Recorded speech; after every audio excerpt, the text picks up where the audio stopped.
우리가 예수 그리스도를 구주로 믿고 고백하면 우리의 삶이 이제는 거듭난 삶을 살게 됩니다.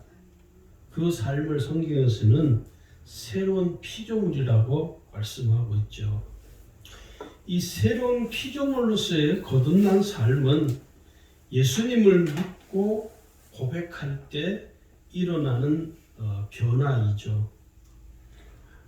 예수님을 믿지 않는 사람들에게는 전혀 알 수 없고 이해할 수 없는 삶이죠. 예수 믿지 않는 사람들이 예수 믿는 우리를 향해 이렇게 말을 하죠. 무슨 재미로 살아? 그럼 우리는 또 반문을 할 수 있죠. 당신은 예수 안 믿고 무슨 재미로 살아? 이해할 수 없는 것이죠. 그래서 오늘은 이 새로운 피조물로서의 삶이 무엇인가에 대해서 좀 생각을 하려고 하는데, 이 새로운 피조물의 삶이라는 것은 첫 번째는 뭐냐면 새로운 피조물이 되기 전에 나의 영적인 상태는 죽어 있는 상태입니다. 에베소서 2장 1절에 보면 너희의 허물과 죄를 죽었던 너희를 살리셨도다 이렇게 말합니다. 그러니까 우리의 죄로 인해서 우리가 이미 죽어 있다 하는 것이죠. 죽었던 우리를 살리셨다. 그러니까 예수를 믿기 이전, 새로운 피조물이 되기 이전의 영적인 우리의 상태는 죽어 있는, 영이 죽어 있는 것이죠. 영이 죽었다라는 말은 하나님과 더 이상 소통할 수 없는, 에덴 동산에서 이 아담과 하와가 죄를 범하기 이전에는 하나님과 소통을 하며 살았습니다. 그래서 하나님이 베풀어 주시는 은혜를 흡족하게, 정말 풍성하게 그 삶을 누렸던 것이죠. 그런데 그들이 하나님 앞에 범죄함으로 더 이상은 하나님과 이제 소통할 수 없는, 하나님과 교제할 수 없는 상태에 이르게 된 것이죠. 왜 그러냐면 그 영이 죽었기 때문에. 그런데 새로운 피조물이 되었다는 것은 그 영이 죽었던 내 영을 하나님이 살리셨다는 것입니다. 어떻게?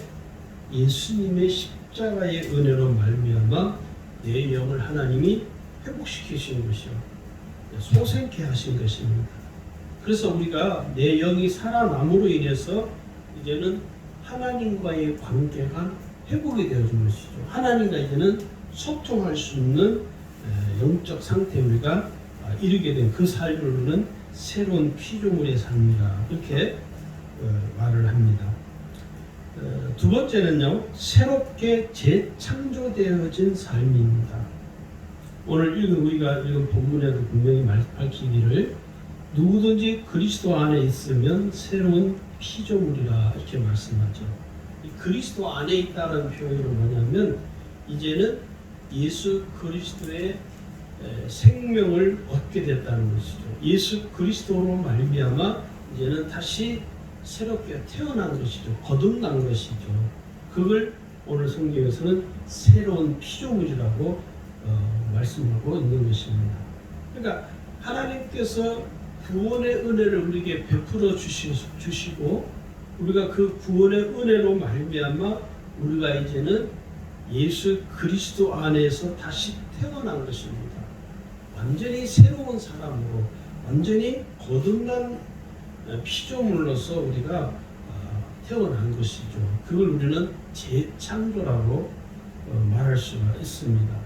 그러니까 이 새로운 피조물의 삶은 이제는 그 전에는 새로운 피조물이 되기 이전에는 죄인으로 살았죠.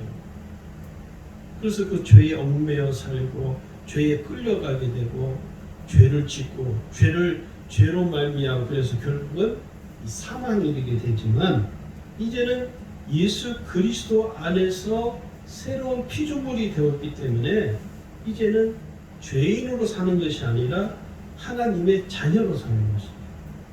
그래서 오늘 성경 우리에게 뭐라고 하냐면 로마서 8장 39절에 가면 다른 아무 피조물이라도 우리 주 그리스도 예수 안에 있는 하나님의 사랑에서 끊을 수 없으리라 그렇게 말합니다. 그러니까 우리가 이제 새로운 피조물, 예수 안에서 새로운 피조물인 하나님의 자녀가 되었기 때문에 우리를 죽일 수가 없습니다. 우리를 멸망에 빠뜨릴 수가 없습니다. 이 세상의 어떤 피조물이라도 우리를 이제는 하나님의 사랑에서 영원히 끊어낼 수 없는 거예요. 아무리 악한 사단이 일지라도 우리를 해할 수가 없다는 것이죠. 왜요? 우리는 예수 안에서 거듭난 새롭게 재창조되어진 삶을 살기 때문에 그렇습니다. 자, 그 다음에 세 번째는 이 새로운 피조물의 삶이란 뭐냐면 세상에 속한 자로 살지 않고 하나님께 속한 자로 사는 것입니다. 예수를 믿기 이전에 죄를 범한 죄인으로 살 때는 세상에 속해서 세상에 얽매여 사는 것이죠. 그런데 이제는 예수 안에서 거듭난 피조물로 살기 때문에 이제는 세상에 속한 자로 사는 것이 아니라 하나님께 속한 자로 사는 것입니다. 오늘 그 서리 전도사 세 사람 이렇게 같이 이제 구역회를 해주면서 그런 얘기했습니다. 고린도 후서에 보면 주를 위하여 우리가 사는 것이 주를 위하여 사는 것이요 죽는 것도 주를 위하여 죽는 것이다 말씀이 있거든요.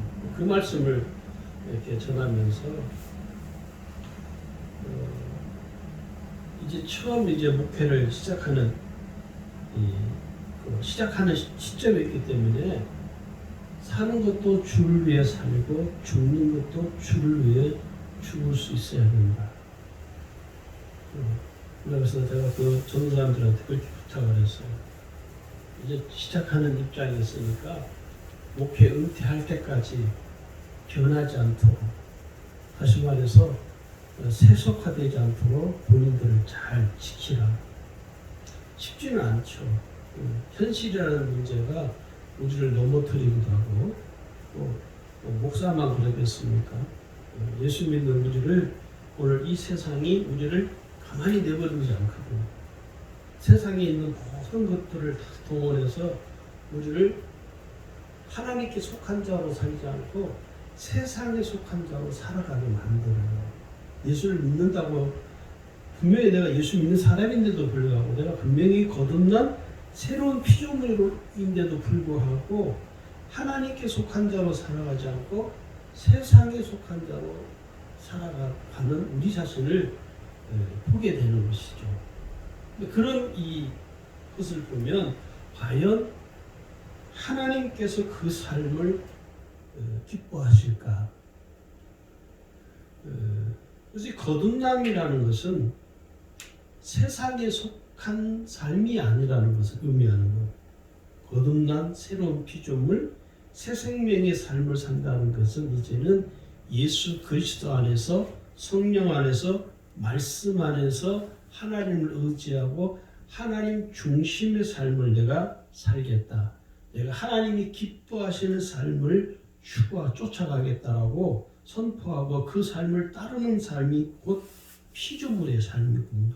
새로운 피조물, 거듭난 피조물, 죄를 범한 피조물이 아니라 이제는 거듭 태어난 새롭게 거듭난 삶을 사는 것이죠.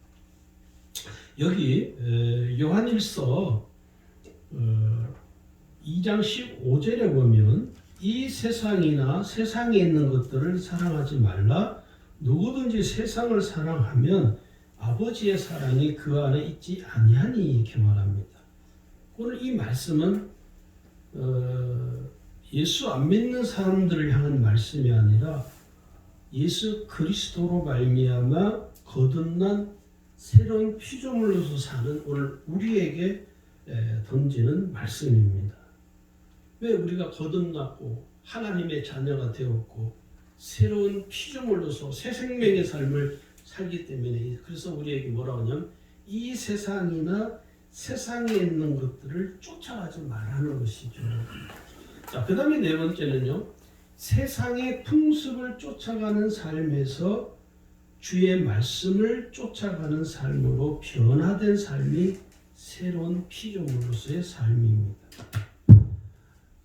우리가 예수를 믿지 않을 때는 세상의 관습, 또 세상의 구습, 세상에 속한 이 삶을 우리가 쫓아갔죠. 그래서 예수를 안 믿을 때는 점을 보기도 하고, 또 이사를 갈 때 손이 없는 날을 잡기도 하고, 또 결혼할 때도 그렇죠. 그런데 예수를 믿고 거듭난 새 피조물의 삶은 뭐냐면, 이제는 그러한 삶에서 벗어나서 세상의 구습이나 세상의 풍습을 쫓아가지 아니하고 이제는 주의 말씀을 쫓아가는 삶으로 변화되어진 것, 체인지되어진 것이죠. 그래서 내가 지금 하고 내가 사는 이 삶이 하나님 말씀의 근거에서 하나님이 기뻐하는 삶이냐 아니냐를 따지는 거예요.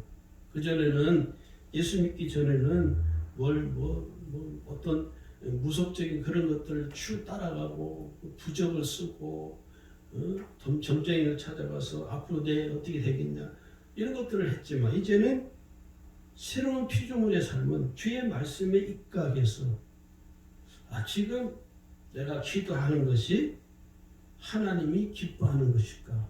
지금 내가 사는 이 삶이 하나님이 기뻐하시는 삶일까를 먼저 생각하고 거기에 더 우리가 우리의 삶의 중심을 두는 것이죠. 세상에 심취하여 사는 것을 하나님이 결코 기뻐하지 않죠. 누가복음 12장에 보시면 이 세상에 심취해서 사는 한 부자의 비유가 그 스토리가 소개됩니다. 그 부자의 비유를 우리가 좀 마음에 새겨야겠죠. 그 부자가요, 누가복음 12장에 보니까 16절 어떤 사람이냐면, 한 부자가 그 밭에 소출이 풍성함에 이 기록이 되어 있습니다. 이 부자는 소출이 너무 풍성해서 자기가 평생을 죽을 때까지 쓰고도 남는 그런 부유한 사람이죠. 부자이죠. 그래서 이 부자가 자기 마음에 생각하기를, 내가 곡식 쌓아줄 것이 너무 많으니 어찌할꼬, 너무 많은 그 곡식으로 인해서 너무너무 만족하는 것이죠. 그러면서 이 부자가요, 자기의 곡식을 더 많이 쌓기 위해서 이 고가를 헐고 다시 더 크게 지어야겠다, 그렇게 생각을 한 거예요. 그런데 거기 누가복음 12장 19절에 보면 뭐라고 또 말씀하냐면 이렇게 말합니다. 또 내가 내 영혼에게 이르되, 영혼아, 여러 해 물건을 쓸 물건을 많이 쌓아두었으니 평안히 쉬고 먹고 마시고 즐거워하자. 이 부자는 세상에 완전히 심취된 채 사는 사람이죠.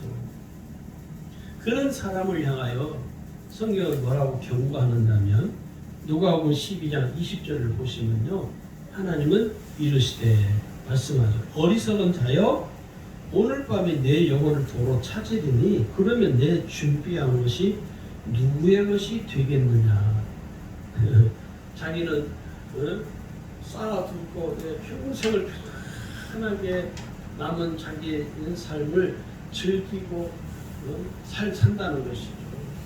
근데 그렇게 생각하는 그 부자를 향하여 어리석은 자여, 오늘 밤 내 영혼을 도로 찾으면, 쉽게 말하면 하나님이 내 영혼을 데려가 버리면 지금까지 네가 쌓아놓았던 그 많은 재물은 누구의 것이 되겠느냐. 세상에 심취해 사는 사람의 그 모습을 성경은 비유로 지금 우리에게 말씀을 하고 있죠. 그래서 우리가 이 세상, 이 새로운 피조물로 살아가려면 세상의 풍습과 관습을 쫓아가는 삶을 버리고 주님의 말씀을 쫓아가는 삶을 살아야 합니다. 아멘. 자, 그러면 새로운 피조물로서의 삶을 우리가 어떻게 살아야 될까? 생각을 좀 해봐야 될 텐데 제가 예화 하나를 좀 소개를 하려고 합니다. 이 예화가 적절하다고 생각이 되어지는데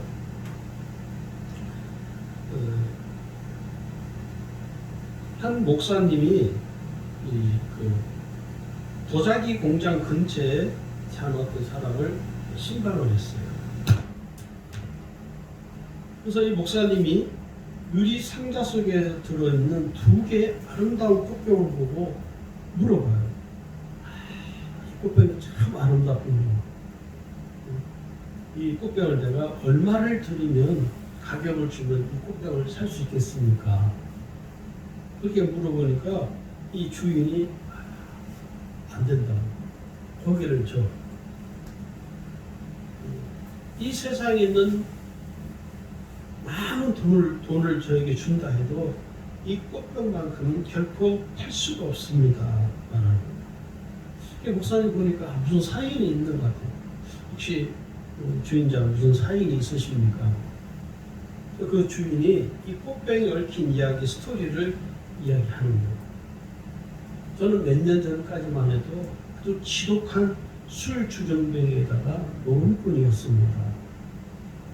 어느 날 교회 부흥에 참석해 보지 않겠느냐는 친구의 이 권유를 받고 친구와 함께 그 부흥회에 참석했는데 그 부흥회에 참석한 그 교회에서 하나님 말씀을 듣고 제가 예수님을 영접했습니다. 그 부흥회에서 저는 예수님을 제 인생의 주인으로 모시고 새롭게 거듭나는 은혜를 체험했습니다. 그리고 돌아오는 길에 도자기 공장 옆에 있는 진흙 한 무더기에 버려져 있는 것을 발견하고 그 진흙을 가져다가 가져가서 2개의 꽃병을 만들었다. 그래서 그 꽃병이 자기에게는 거듭난, 자기가 예수님을 믿고 영접해서 새 사람으로 거듭난 그 체험의 증표가 되기 때문에 보잘것없는 초라한 내 인생을 하나님이 이 진흙처럼 진흙 같은 나를 하나님이 빚으셔서 이렇게 아름답게 하나님 나를 새 사람으로 창조해 주셔서 이 꽃병은 드릴 수가 없습니다. 그렇게 보고했다.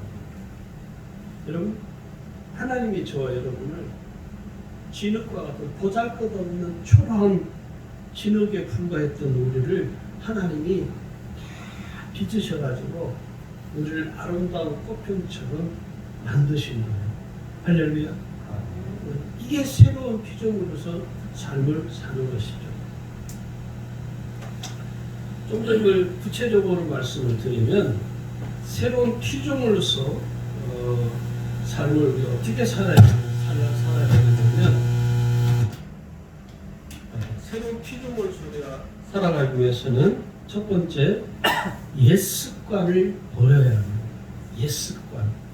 예수 믿기 이전을 자기 마음대로 살고 세상 중심으로 살고 늘 하나님 말씀과는 상관없이 살던 그 삶을 그 습관들을 버려야 한다는 것이죠.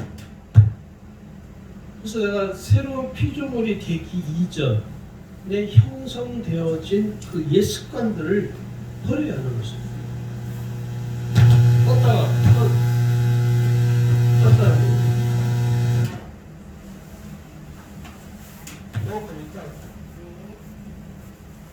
세상에 속한 채로 살아가던 옛 습관들을 우리가 모조리 어떻게 합니까? 다 버려야 돼요. 여러분 이런 거잖아요. 여러분 만약에 여러분 방이 그냥 지저분하고 더럽고 냄새나고 그러면 여러분 거기에 살 수 있습니까? 살 수 없습니다. 다 청소해야 돼. 버려야 돼요. 어느 그 프로그램 가끔 한 번씩 보는데 그 신박한 정리라고 해가지고 집안에 있는 집안에 그냥 쌓아놓았던 모든 물건들을 다 정리를 하죠. 그리고 깨끗하게 그 집안을 다 심각하게 정리를 해줘. 그러니까 그 사람들이, 그 집에 사는 사람들이 그 정리하는 걸 보면서 감탄하는 것이죠. 삶이 확 달라지는 것이죠. 똑같습니다. 신앙도.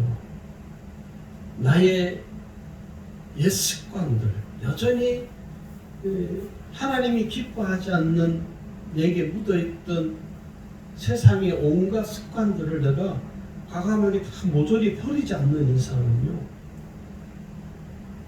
하나님의 자녀, 거듭난 그리스도인으로 살아가는 것은 불가능하다 하는 것이죠. 그래서 여기 오늘 성경에도 우리에게 뭐라고 하냐면 이렇게 말해요. 에베소서 4장 22절 24절을 찾아보세요. 에베소서 4장 22절 보겠습니다. 중요한 말씀이라서 여기 보면 22절부터 24절을 같이 보겠습니다. 같이 읽어볼까요?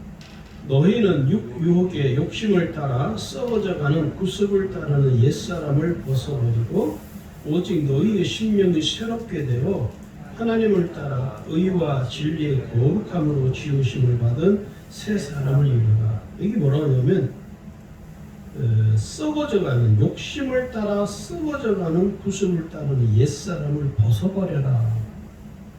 내가 분명히 예수 믿는데 새 사람인데 성경이 뭐라고 하면 옛사람을 벗으라는 거예요. 그러니까 이 옛사람, 옛습관을 버리지 아니하면요, 거듭난 삶을 사는 것은 불가능하다는 것을 오늘 말씀하는 거죠. 그러면서 23절을 보면 너희의 심령이 새롭게 되어, 너희의 심령이 새로운 피조물 살려면 어떻게 되냐면 24절을 잘 보세요. 하나님을 따라 의와 진리의 거룩함으로 지으심을 받은 새 사람을 입어라. 이거는 뭐냐면 의와 진리의 거룩함이라고 합니다. 의가 뭡니까? 하나님의 영광이죠. 하나님의 은혜이죠. 진리가 뭐죠? 말씀이죠. 하나님의 말씀과 하나님의 의를 따라서 하나님의 뜻을 따르지 아니하면 우리는 거룩한 새로운 피조물로서 살 수는 없다는 거예요. 그러니까 옛 습관을 내가 버리기 위해서는 더 큰 습관을 가져야 돼요. 그것이 내게 묻어있는 옛 습관을 흔적도 없이 지워버릴 수가 있는 것입니다.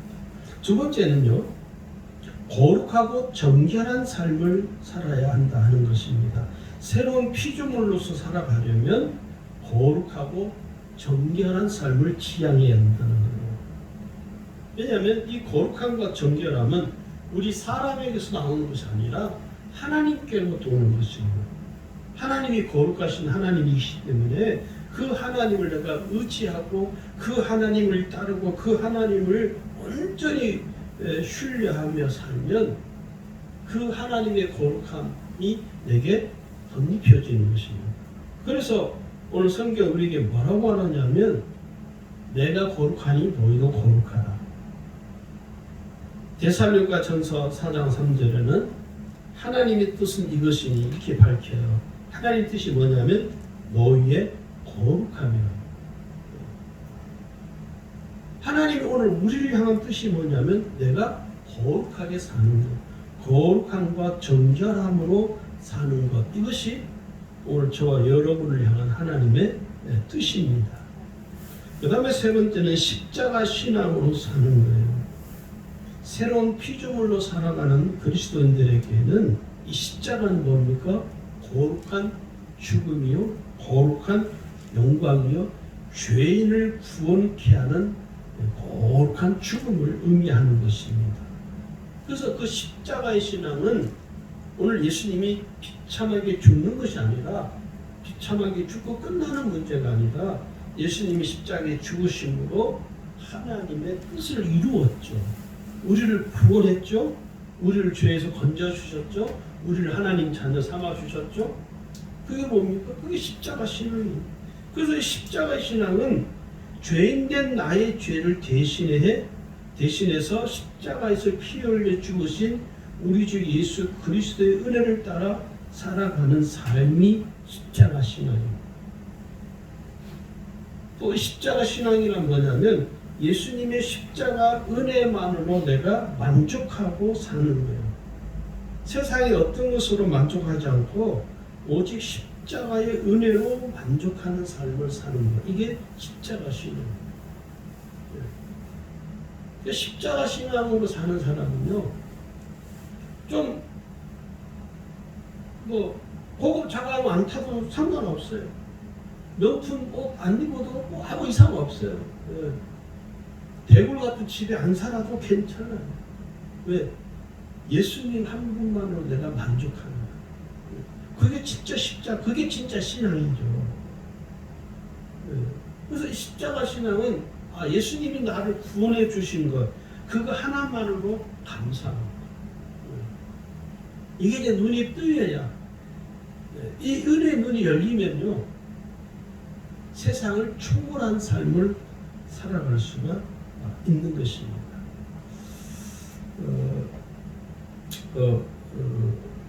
선교 100주년 기념교회 얼마 전에 작년이나 재작년 은퇴하셨죠. 이재철 목사님이라고. 그 목사님이 은퇴하면서 그 성도들에게 마지막 고별 설교를 할 때 그런 설교를 했어요. 여러분은 이재철을 철저히 잊으십시오. 자기를 잊어달라는 거예요. 제가 그분의 설교를 이렇게 들으면서 나도 마지막 내가 은퇴할 때 나도 저분처럼 저렇게 설교할 수 있을까? 여러분 잊으시되 저를 철저히 잊으십시오. 그분은 그렇게 지금 사세요. 그래서 자기가 하나님 앞에 기도를 하기로, 하나님 평당 10만 원 하는 땅이 있는 곳에 제가 가겠습니다. 그래서 간 곳이 저 경상남도 거창에 지금 살고 있어요. 거기가 평당 10만 원짜리 땅을 사가지고 어느 성도님이 건축하시는 성도가 그 목사님에게 간청해서 집은 목사님 내가 지어드리겠습니다 하고 거기 사세요. 그리고 지금 보니까 몸이 좀 안 좋으셔서 저는 그 목사님의 그 소리가 참 그 설교가 참 가슴이 정말 이렇게 와닿더라고요. 나를 이때 철저히 잊어달라. 은퇴하면서 교인들에게 대부분 나를 기억해달라고, 나를 잊지 말아달라고 그러는데 그거는 오히려 나를 잊어달라고. 그래서 우리 목사인 내가 정말 본받아야 할 그런 분이구나. 그렇게 사는 게 뭡니까? 십자가 신앙이죠. 예수님 한 분만. 그게 오늘 우리가 추구해야 될 새로운 피조물로서의 우리의 삶이라고 생각되어집니다. 오늘 저와 여러분이 이 시대는 더 그런 것 같아요. 내가 예수 안에서, 말씀 안에서, 성령 안에서 새롭게 거듭난 새로운 피조물로서 사는 삶이 이제 시대가 가면 갈수록 더 절실해지고, 또 하나님 어떻게 보면 그러한 삶을 새로운 피조물로서 사는 성도들을 하나님이 찾고 계시는 것 같아요. 오늘 저와 여러분이 하나님이 찾으시는 그 사람이 되기를 주의 이름으로 축원합니다.